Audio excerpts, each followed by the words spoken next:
Hey, welcome, everybody. Glad that you have tuned in with me today. We're going to talk about some good information, things that are actually sometimes a little bit hard to find, or let me just say, things that take place that we normally just don't think about when it comes to our health, when it comes to our eating, and also what we're eating.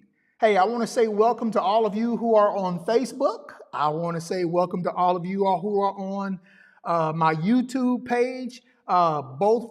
Hey, listen, everybody, if you see in the chat, from process to pure food movement, y'all, we were able to get it up going live.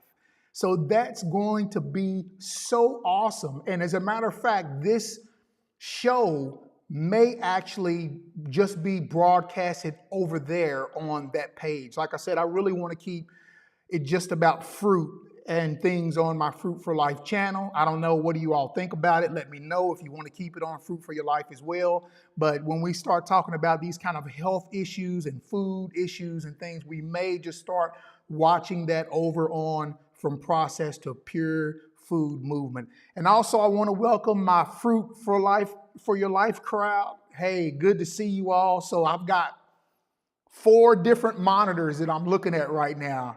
Pretty exciting just to be here. So I know that some of you all are probably on lunch breaks. You're probably checking in while you're at work. So I'm not going to try to keep this very long. Just want to get information out to you that we see that is really important for our health. So the science behind cravings and how food companies engineer products to be irresistible. Now, many of us, we had no idea that these companies were making food to make us want it. We just simply thought, as we always do, hey, you grow up and you do what you see. So you grow up and you see food come into the house and that's what you consumed, and that's just how we ate. But now we're at a stage where we're seeing so many people having health issues in our communities that we have to start asking ourselves, why are we having so many issues in the community? Hey, sweetie, can you bring me one of those papers over here too? Oh, thank you. Okay, I appreciate it. That's my beautiful wife. Listen, I wouldn't be here right now doing the things that I do if it was not for that beautiful woman. She is truly the biggest help. So I always want to encourage my wife because she does really great work. The website that you all, if you want to go to and see, she did all of that. She does everything. And I'm very grateful. So I wanted to lift her up. All right.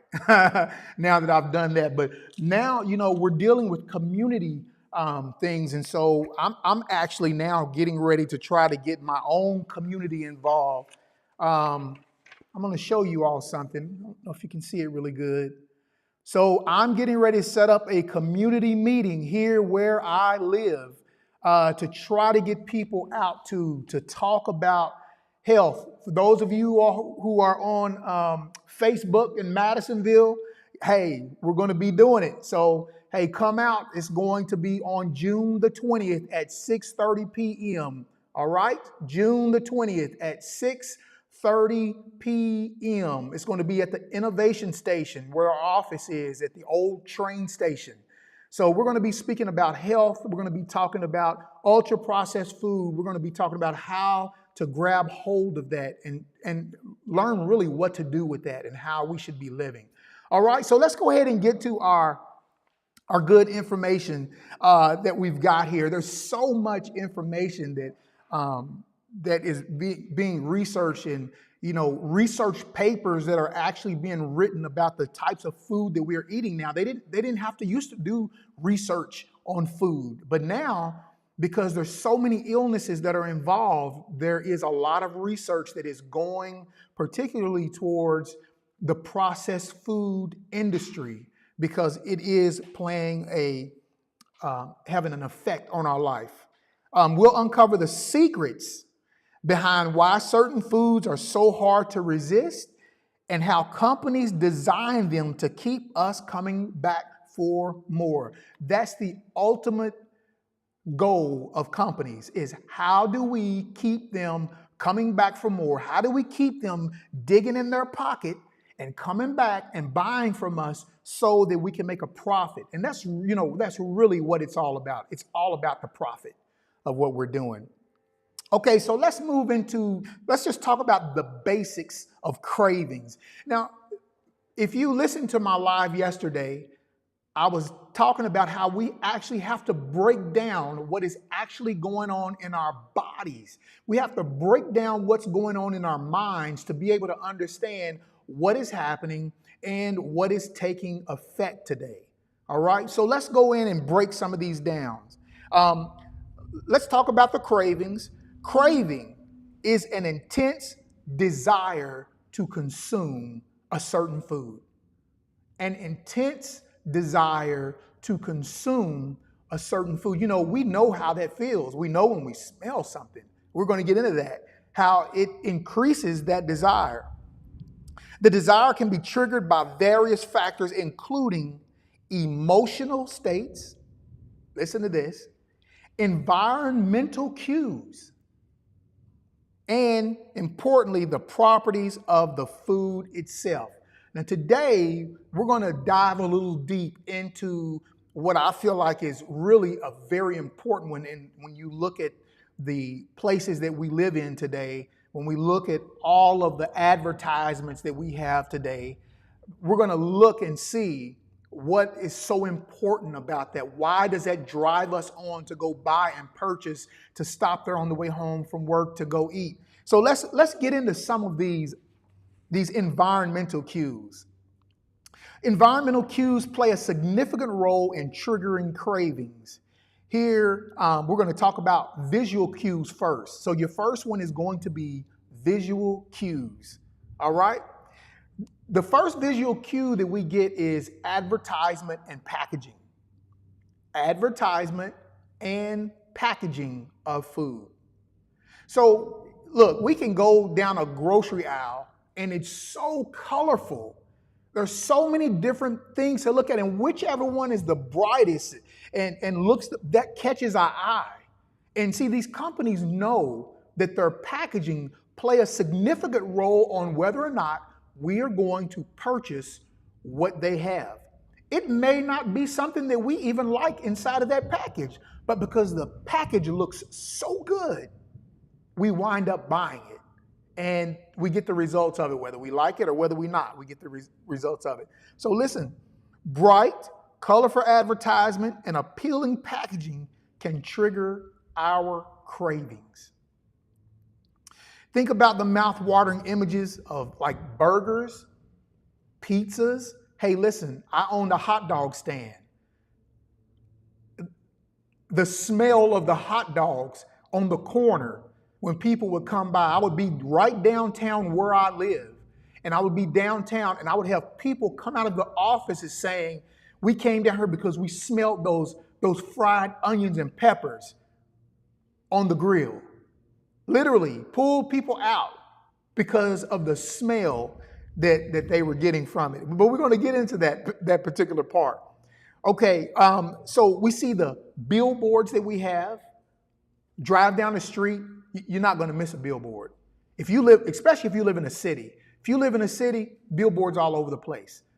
Majority of those billboards are going to be food, clothing, you see the watches, but majority of them are going to be food.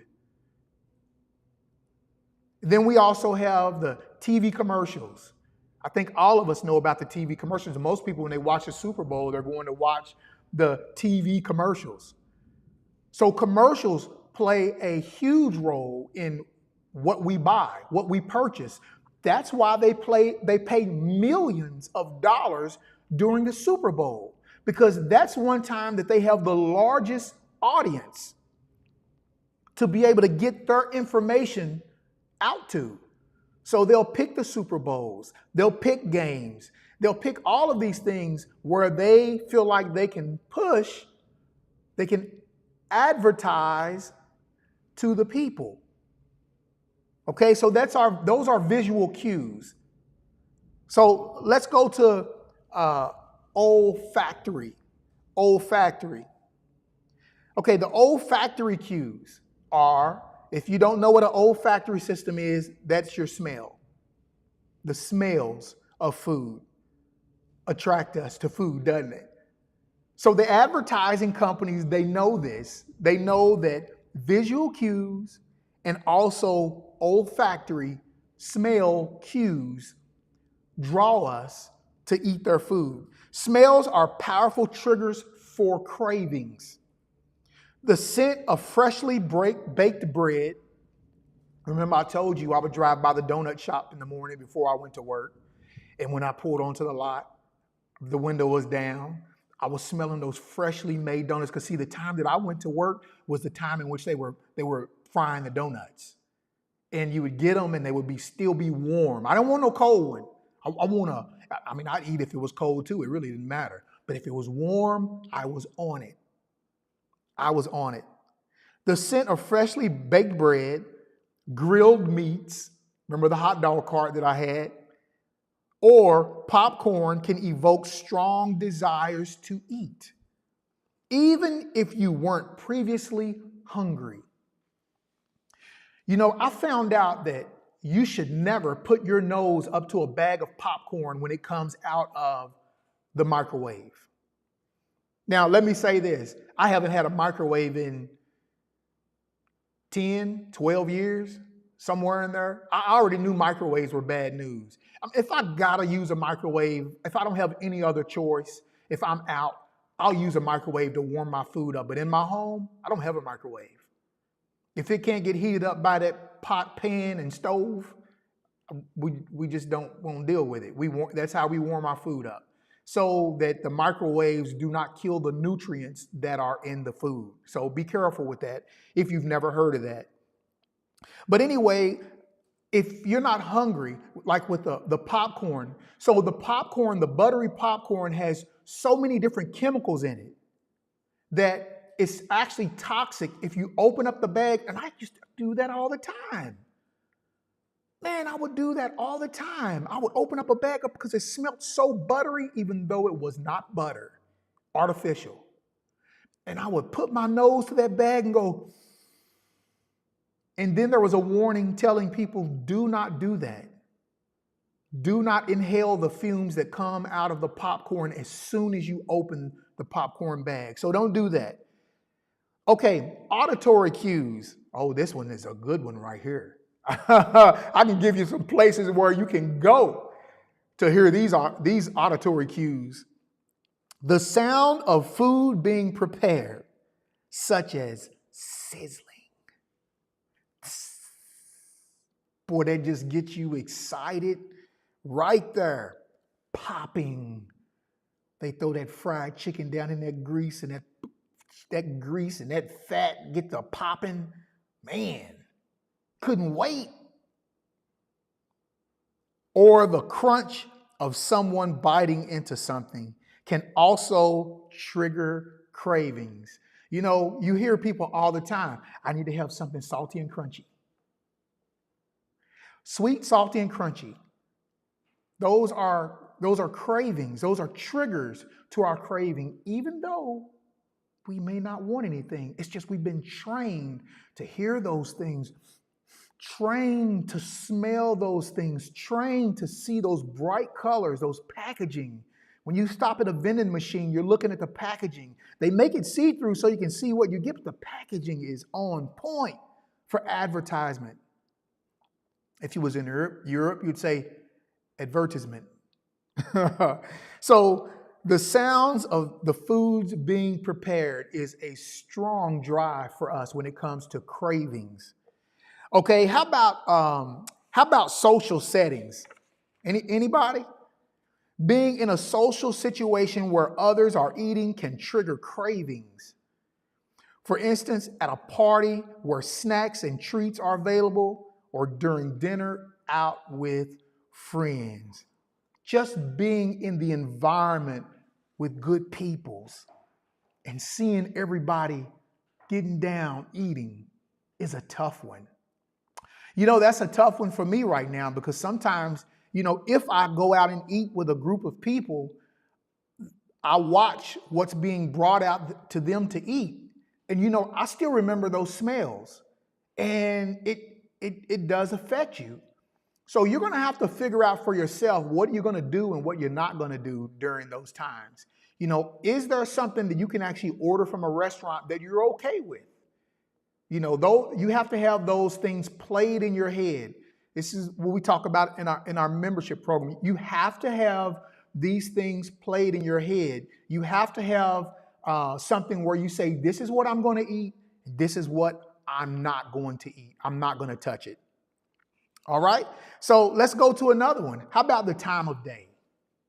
Does the time of day affect you all? The time of day affects me. It sure does. Certain times of day can become associated with eating habits. For example, craving a snack mid-afternoon or dessert after dinner based on routine. Listen, if you grew up where your mother had an apple pie or she had some she had a cherry pie. I really wasn't much into cherry pie, so that was good for me. I didn't care for cherry pie, but they had some, a pie and a scoop of ice cream. My dad used to like the ice cream, put the ice cream on top. So guess what I trained myself to do? When I eat a piece of good old hot pie, I had to have a scoop of ice cream on the top of it. But when I smell those things, when I'm eating with people, the time of the day, even before you get ready to go to bed. So if you try to eat early, see, this can be one of the toughest times for you. When you try to eat early and then you try to make sure you don't go to bed with something on your stomach, then that's when you begin to want something again. Ain't that right, Facebook? YouTube? Hey, that's how it is.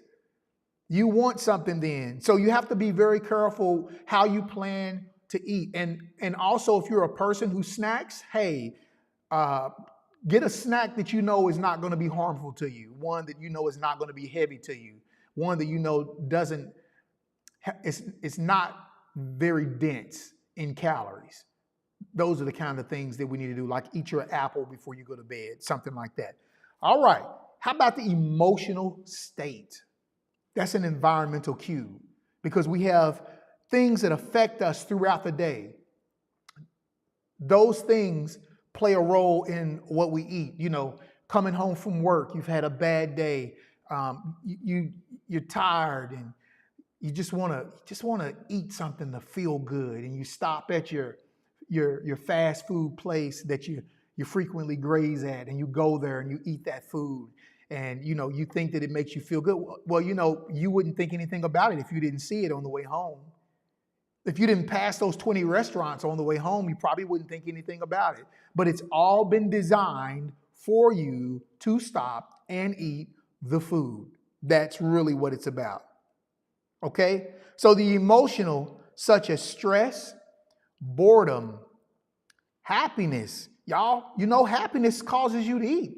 That's like a celebration reward because you're happy. Or sadness can trigger cravings. Many people turn to comfort foods in response to their emotional state. Anybody like that? Anybody have emotional issues going on and the only way you were going to get comfort from it would be to have something sweet, have something salty and crunchy? Surely I'm not the only one. I'm sure there's other people who go through that as well. Here's another one. Availability and accessibility. How easy is it for you to get it? So those are environmental cues that has been set up. That's why when you go into a place, there's a vending machine, there's a soda machine. When you come out of a store, it could be a clothing store. What do you have when you come out of, right when you get to the cash register where you're going to be parked possibly for a minute or two? What's there for you? Candy bars, bubble gum, nuts. Hey, it's all sitting there for you. And they know that those visual cues may possibly get you to buy something. That's why it's there. And it works. If it didn't work, they would have moved those things out. But it does work. And they continuously fill those racks. The availability. Having easy access to food, such as snacks at arm's reach, can trigger cravings. This is why keeping unhealthy snacks out of immediate reach or sight can help manage craving. See, these are all important issues that we all have to deal with because the system has been set up for it to be right there for us to grub on. Okay? Everything is about profit, you all.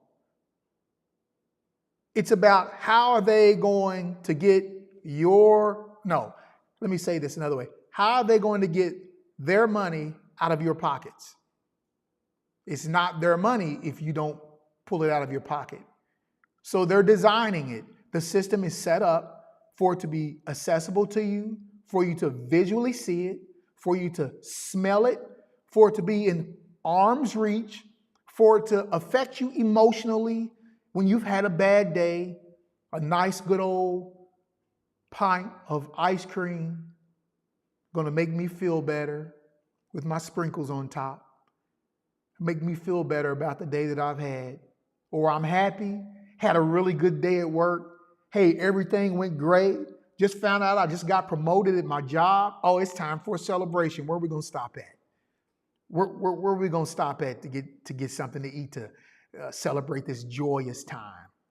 See, these are things that causes these environmental cues to take place in our minds. How about conditional responses? How about being conditioned? Over time, people can develop conditioned responses to certain environments. Listen to this. For instance, craving popcorn at the movies or a particular snack when watching TV at home. Does that not get some of us in trouble?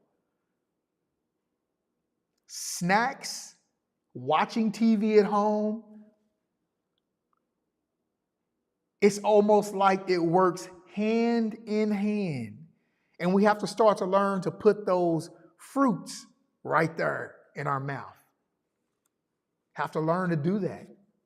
Because if not, it is literally going to destroy us. One last one, behavioral cues. Behavioral cues. These have to do with routines and habits, things that we are used to doing. Daily routines and habits can condition you to crave certain foods at specific times. For example, if you always have a sugary drink in the afternoon, your body may start to crave it at the same time that it approaches every day. We condition our bodies for these things. I'm telling you, we have been almost set up to lose when it comes to this food system, this ultra processed food system. The worst that you would see would be, and this isn't even the worst. If you were back in the old days when they were just dealing with whole food, you'd see a person on the corner with a cart and they would have their apples or they would have their fruit or whatever it was set out there. See, you didn't have big billboards. You didn't have foods out there that was causing you to smell it unless some home that you were passing by while you were walking on the way home from work, maybe she was fixing a pie and you could smell it, or maybe they were grilling out back and you could smell it. You see, those were the cues that we had back then, but now today it's magnified. It's not just about smelling anymore. Now it's about seeing.